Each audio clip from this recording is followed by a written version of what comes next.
once again to Art Attack, the Big Art Show. Now, you like me, one of those terrible, untidy people who can never find where you've put things. What we need is the complete filing system. And here it is. Come and have a look at this. Take one of these cardboard envelope files that you can get from any stationery shop, or in fact you could use an old one, and just carefully prise apart the glued edges down the side. And there's your file. Now, if you're just going to make one file, you only need one of these. But if you're going to make a complete filing system, then keep this one as a template to draw around onto some other pieces of paper. Now, you can use any type of paper for this. Newspaper, scrap paper, wallpaper. It doesn't have to be good paper. And then take each file and decide what the file's going to be. Now, in this case, it's going to be a hobby file. And my hobby is sport. So what I'm going to do is I'm going to take some pictures that I've torn out of magazines, just coloured pictures there, nice and shiny, of different sports. And I've torn them out in interesting shapes. You don't have to take them, you can cut them out. I'm just going to paste them onto the cardboard, onto the file itself, using PVA glue. Now this, again, it's just the ordinary white school glue you get in the squidgy bottles. Now you probably notice here, I'm also pasting over the pictures. Well, that's all part of this technique. In fact, I think this technique is called découpage, which is French for découpage, I think. And just keep building up your file, putting more pictures onto it, and just stick the pictures onto your file, front and back, both sides. And when you've completely covered it, and covered it in PVA glue, leave it to dry overnight, and it should look something like that. Look at that. And you can see why I pasted the glue over the pictures, because you've got this nice shiny finish where the PVA glue has gone hard, and it's made it sort of really rugged, and it's protected it nicely there. So fold the file back into shape, and then you glue it down the original edges that were glued. Glue down there, glue down there. Leave that to dry, and when that's completely dry, you will have, there it is, a hobby file. And you can just slot magazine pictures or press cuttings of your favourite hobby inside your hobby file. Now, if it's going to be part of a complete file system, what you need to do is attach a coat hanger to the top flap. So I'm just threading it on up to that crease there. I'll just stick a bit of tape on there just to show you how it's done. You can make more of a neat job out of it. So that's the first file. And then if you thread some string through the bottom of the file, because these files all have holes at the bottom, just thread the string through, or you can use ribbon. I suppose you could tape it as well. And just tie it at the bottom. Again, I'll just do a quick knot to show you. Bring the next file in when you make that. In this case, it's a comic file. Look at that. Let's keep the old comics in. I'm just going to thread that up through the string, there, like that. And just tape that again down the crease, bend it over, and there you have the second file in your system. And just keep building up your complete file system, one after the other, and you can make up to 4 or 5 files, and when it's finished, you will have something that looks like that. Look at that. And we start up at the top here. There's the old comic file from the old comics. I like collecting old comics. Look at that. This is one of my favourite files, this is a food file for recipes, always thinking of my stomach. Down here, we've got letter file for pen letters. And down there, a pop file. And right down there, at the bottom, where it deserves to go, the homework file. And then just stick your file up on a hook in your bedroom, on the back of your door, or if you want to keep it as a secret filing system, keep it in your wardrobe. Hang it up, and no one gets to look at it. Try it yourself. The complete filing system.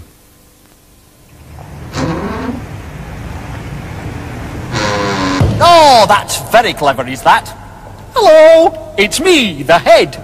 Just cut out lots of pictures to do with what is in the file, then stick them on and coat it with PVA glue. Do you want to see mine? But there's nothing on it, I hear you cry. That's 'cause there's nothing in the file.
that is very clever indeed. And to think he did all that just with straw. Now, I have made a right masterpiece out of straw. Do you want to see it? Oh, no!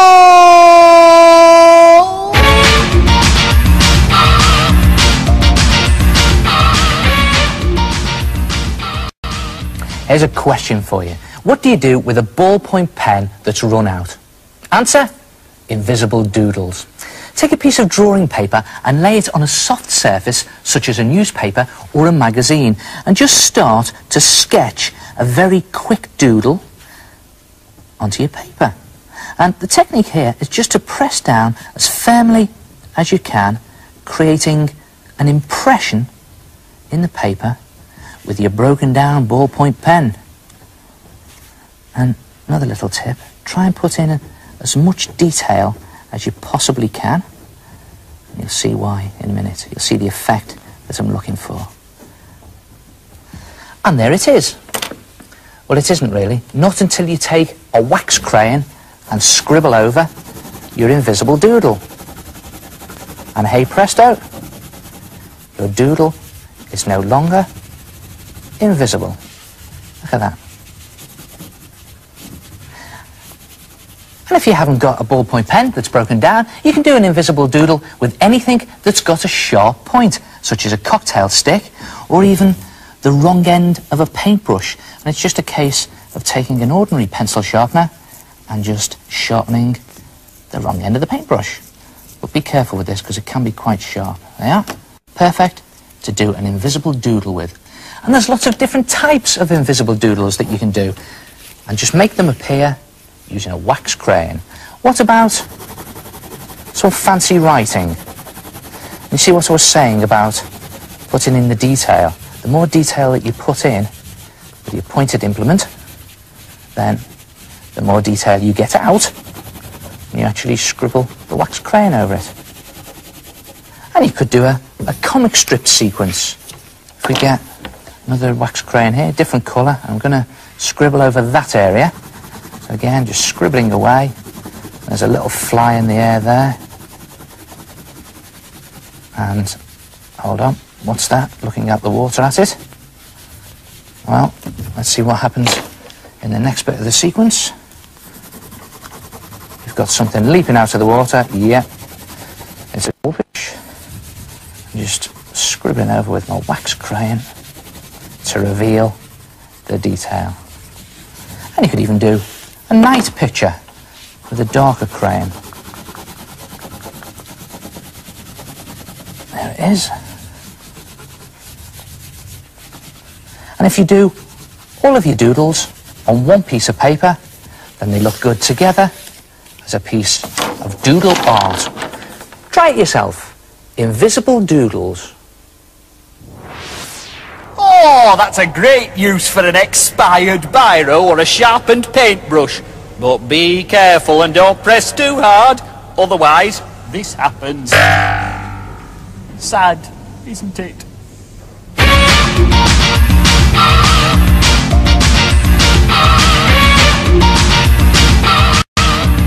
Hello, my name is Ross. I did a dotted picture of the horizon using felt tip pens. Hello, my name is Gavin. I made this picture by using dots.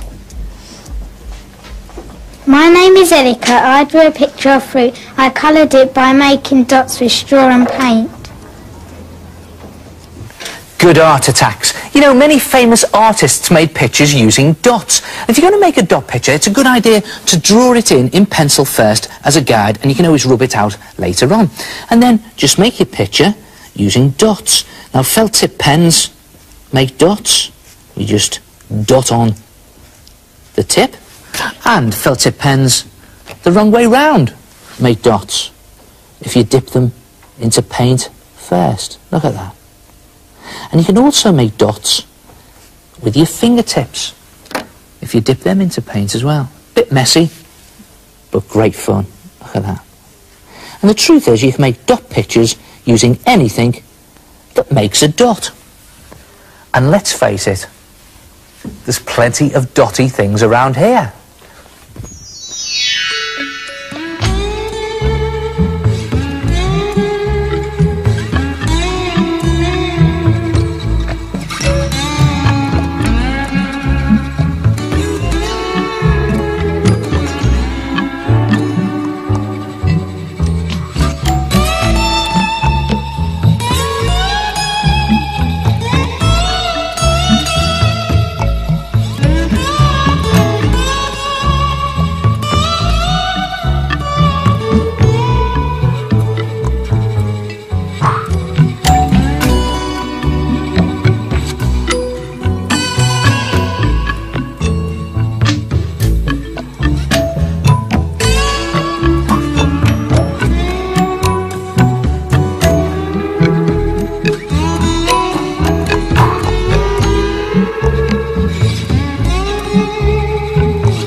try it yourself. A dotty picture.